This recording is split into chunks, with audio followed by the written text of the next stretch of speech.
Hello everyone, welcome back to our YouTube channel Appify. So today in this video I'm gonna show you how to practice on Duolingo.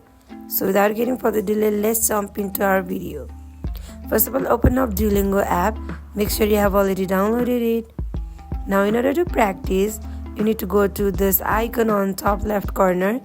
Here you can click on plus icon and select different other courses and learn it.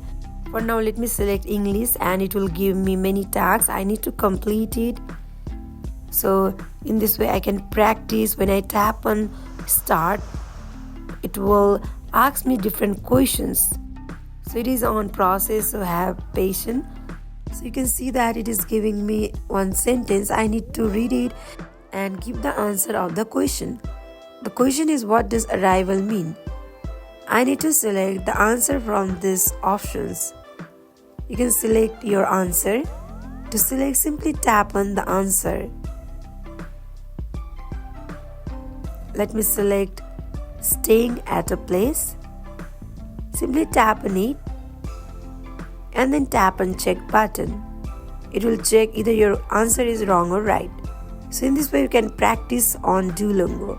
So that is it for today. If you guys like this video, do not forget to like, comment and subscribe our channel.